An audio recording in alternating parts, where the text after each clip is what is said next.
लेकिन अब सीधा हम रुख कर रहे हैं राज्यसभा का। आतंकवाद, इंसर्जेंसी और वामपंथी उग्रवाद की भेंट चढ़ी मगर कुछ नहीं हुआ। आज मैं कहना चाहता हूं मान्यवर, कश्मीर के उग्रवाद के बारे में बाद में आता हूं। नॉर्थ ईस्ट इंसर्जेंसी और वामपंथी उग्रवाद दोनों क्षेत्र में हिंसा में 75% की कमी लाने का काम नरेंद्र मोदी। मैं इस पर बहुत ज्यादा बोलना नहीं चाहता क्योंकि आज ये विषय नहीं है, परंतु कश्मीर के अंदर जो आतंकवाद था वो मैं इस पर जरूर बोलना चाहता हूं। मान्यवर, इसका कारण क्या था? इसके कारण के मूल में जाना चाहिए। जब से कश्मीर का सृजन हुआ, धारा 370 बनाई गई। किसने बनाई?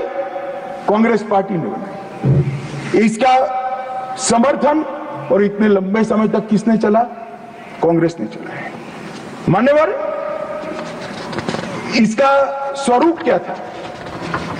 धारा 370 और 35 से क्या कहती? कश्मीर का एक अलग ध्वज होगा, कश्मीर का एक अलग संविधान होगा और 5 अगस्त 2019 तक ये अलग ध्वज और अलग संविधान चलते रहे। हमारी पार्टी के पहले राष्ट्रीय अध्यक्ष श्यामा प्रसाद मुखर्जी ने इस धारा 370 के लिए अपना बलिदान देने का काम किया, उनकी हत्या की। और क्या हुआ? इससे हमेशा अलगाववाद को पोषण मिलता रहा कि हम भारत के बाकी राज्यों जैसे नहीं है, हमें कुछ और मिल सकता है, हमारा तो संविधान अलग है, हमारा राष्ट्र ध्वज अलग है। तो हर युवाओं को बरगाले उनको उकसाने का मौका हमने पाकिस्तान को। और कश्मीर के अंदर पहले अलगाववाद की बात हुई, फिर आजादी की बात हुई और वो ही आतंकवाद का मूल बना मान्यवर। और इसके बाद धार्मिक कट्टरता बढ़ाने वाले सारे संगठन इनकी तुष्टीकरण की नीति के कारण चलते रहे। मान्यवर, जमायते इस्लामी, कई सारे संगठन जो बच्चों में, युवाओं में, किशोरों में धार्मिक कट्टरता पर बढ़ाते रहे, अलगाववाद बढ़ाते रहे, चलने दिया, चलने दिया, चलने दिया। बैन लगाएंगे तो हमारी वोट बैंक नाराज हो जाएगी। मान्यवर, इसके साथ साथ पाकिस्तान ने टेरर ग्रुप बनाए और ये टेरर ग्रुप के प्रवक्ता, इसका नाम है हुर्रियत कॉन्फ्रेंस। हर टेरर ग्रुप ने अपना एक ग्रुप, सिविलियन ग्रुप बनाया, इसके साथ चर्चा करते रहे और उनके परिणाम स्वरूप यहां आतंकवाद बढ़ता गया। मान्यवर, मैं आज स्वर्गीय शम्मी कपूर को भी कोट करना चाहता हूं। शम्मी कपूर जी, मैं पार्टी का अध्यक्ष था तब मिलने आए थे। उन्होंने कहा, अमित भाई, मेरा जब गोल्डन पीरियड था, मेरा साल का 30% टाइम कश्मीर में जाता था, इतना शूटिंग होता था कश्मीर। और मैं वहां के लोगों को मिला हूं। प्रोग्रेसिव सोसाइटी थी, महिलाएं प्रोग्रेसिव थी, धर्मनिरपेक्ष बात करते थे, सूफी संतों की बात करते थे, वहां पर कश्मीरी पंडित भी मिलते थे। आज मैं देख रहा हूं कि वो बच्चियां पथराव कर रही है। क्या होगा? किसने बिगाड़ा? तब मैं इसके नीचे गया था मान्यवर, तब मालूम पड़ा कि ये जमाते इस्लामी ने पूरी शिक्षा, प्राथमिक शिक्षा पर कब्जा जमा कर रखा था और बच्चों के दिलो दिमाग के अंदर जहर घोलना शुरू किया। तब जाकर स्थिति हुई। मगर कोई भी कभी भी ये कांग्रेस इसके मूल में नहीं गई और मान्यवर धीरे धीरे ये बढ़ता गया।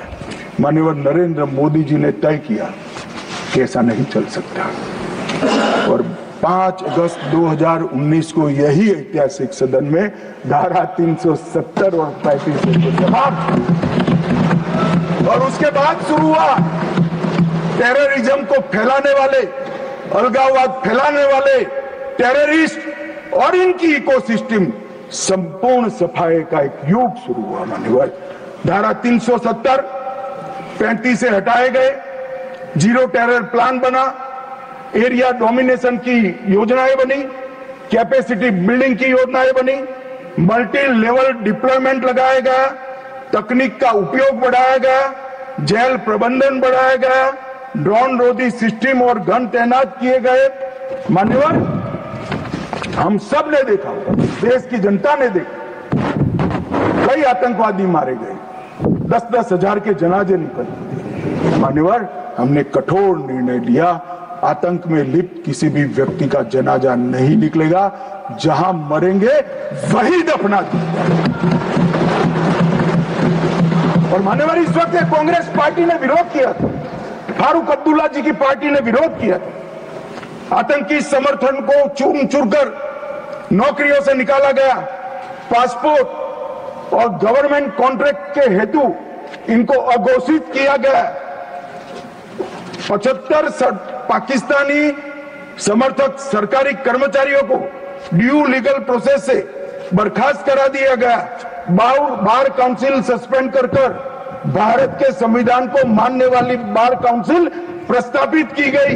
यूएपीए अदालतों की स्थापना हुई और लगभग मई 22 से लेकर मई 25 तक 2267 प्रकरण यूएपीए के दर्ज हुए।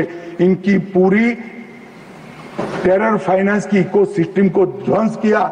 एनआईए और ईडी ने बहुत अच्छी कार्रवाई की, कई एसओपी बनाई गई और 347 संपत्तियों को जब्त कर दिया गया। एक और जमाते इस्लामी और ऐसे संगठनों को हमने बंद करने का काम किया और दूसरी ओर मान्यवर, इनकी इकोसिस्टम को भी हमने समाप्त कर दिया। मैं आज इस सदन के रिकॉर्ड के लिए बैन किए हुए संगठनों का लिस्ट पढ़ना चाहता हूं। द रेजिस्टेंस फ्रंट टीआरएफ, जिसने घटना करी थी, people's anti fascist front, Tehreek ul Mujahideen, Jamaat ul Mujahideen, Jammu Kashmir Ghaznavi force, Khalistan tiger force, हिब्ज ut Tahrir, Jamaat Islami, Jammu Kashmir liberation front, Jammu Kashmir democratic freedom party, Muslim league Jammu Kashmir, Tehreek Hurriyat, Muslim conference Sumji group, Jammu Kashmir national front, Jammu Kashmir people front league, Jammu Kashmir people's league, Jammu Kashmir Ittihad Musalman Awami action committee और इसके साथ साथ सिख फॉर जस्टिस और पीएफआई को भी हमने बैन कर दिया। और मान्यवर, परिणाम क्या हुआ? परिणाम ये हुआ 2010 में 10 से 15 की एवरेज ऑर्गेनाइज टाउन पिल्टिंग, हमने भी दृश्य देखे हुए जो समय कपूर ने चिंता की थी। छोटी छोटी बच्चियां पथराव करती थी, 2564 सालाना होते थे। 2564 पथराव की घटना होती। 2024 के बाद एक भी घटना नहीं हुई। ऑर्गेनाइज हड़ताल, जिसका वो लोग ऐलान करते थे, पाकिस्तान के बैठे हुए हुर्रियत के आका सालाना 132 दिन घाटी बंद रखते थे। 3 साल से एक भी हड़ताल का ऐलान नहीं हुआ है, हिम्मत नहीं है। टाउन पेल्टिंग में नागरिकों की मृत्यु, 112 नागरिक मारे जाते थे, अब 0 मारे जाते हैं। सिक्योरिटी फोर्स का इंजर्ड, साल में 6235 सिक्योरिटी फोर्सेस इंजर्ड होती थी, अब 0 हो गई है। मान्यवर, इसके साथ साथ ये पूछ रहे थे, अभी वो शिवसेना की सदस्य भी पूछ रहे, क्या आतंकवाद समाप्त हो गया? इतनी गहरी जड़ें कांग्रेस की ने डाली है, समाप्त होने में बहुत देर लगेगी। हमारा प्रयास है जल्द से जल्द, परंतु मान्यवर, आंकड़े में कहना चाहता हूं, समाप्ति के कगार पर है। आपको पसंद नहीं आएगा मगर समाप्ति के कगार पर। पहले 2004 से 14 तक कुल घटनाएं 7217 हुई। 7217, 7217 और जून 15 से मई 25 तक 2150, 70% की कमी हो गई। मानव आतंकवादी घटनाओं में 70% कमी।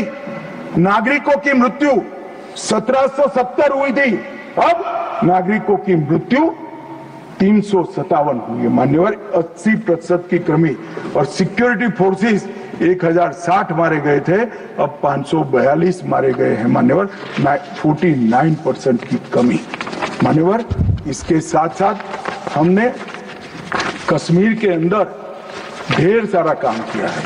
मान्यवर, लगभग 59,000 करोड़ की 53 परियोजनाएं, चिनाब पर विश्व का सबसे बड़ा पुल बना, 8.5 किलोमीटर लंबी बनिहाल सुरंग बनी, उधमपुर, श्रीनगर, बारामूला तक रेल पहुंची, जोजिला सुरंग और बनिहाल सुरंग बने, रोजगारी का सृजन 63,000 लोगों का हुआ, जम्मू देश का पहला शहर बना जहां IIM, IIT और एम्स तीनों संस्थान वहां पर है। मान्यवर, पहला शहर। लगभग ऐसी स्थिति कश्मीर में भी तीनों प्रोग्रेस पर है। 40,000 नौकरियां दी, विस्थापितों को प्रतिनिधित्व दिया, कश्मीर विस्थापित कश्मीर पंडितों के 2 सदस्यों का नामांकन करने का कानून लेकर आए, और सबसे बड़ी बात मान्यवर, हमने भारत के संविधान का झंडा कश्मीर में फहराने का काम। ये पूछते हैं क्या हुआ?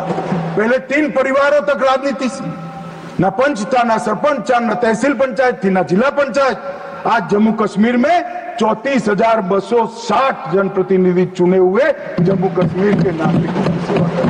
मान्यवर, पहले चुनाव होते थे। मुझे एक सेना के रिटायर्ड जनरल मिले, बाद में मैं बताता हूं। उन्होंने कहा, अमित भाई, हमारा काम तो मुख्य सुरक्षा का नहीं था, वो तो भगवान भरोसे थे। सबसे बड़ा काम फर्जी वोटिंग करना था। कराते थी प्रशासन, हम इनकार करते थे। कई लोगों को मेमो दिए गए, फिर भी हम अड़े रहते थे। 3%, 4% वोटिंग होती थी। आज नरेंद्र मोदी के शासन में जिला पंचायत के चुनाव में 98.3%। जनरल इलेक्शन में अब तक का सबसे ज्यादा वोटिंग आजादी से। ये बताता है वहां लोकतंत्र प्रस्थापित हो रहा है मान्यवर। और 63% हुआ, और 1,000 करोड़ से रुपये से ज्यादा पैसा पंचायतों को सीधा देने का काम किया।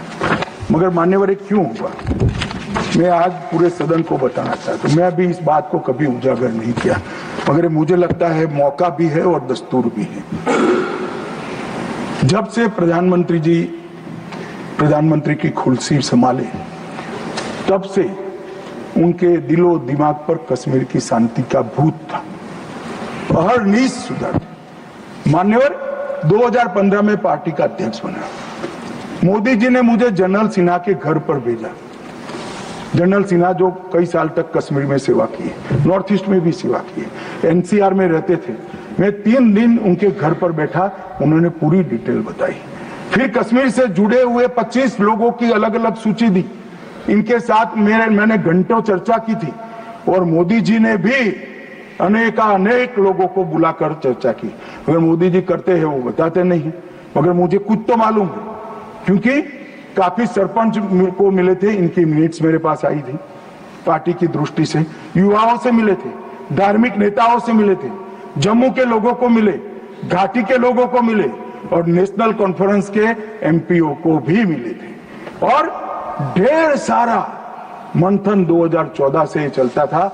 वो मंथन अंत में कश्मीर के अंदर, आज मैं विश्वास के साथ कह रहा हूं साहब, आतंकवाद समाप्ति के कगार पर है। आतंकवाद समाप्ति के कगार पर। एक जमाना था कि पाकिस्तान को आतंकवादी पाकिस्तान से भेजने ही नहीं पड़ते।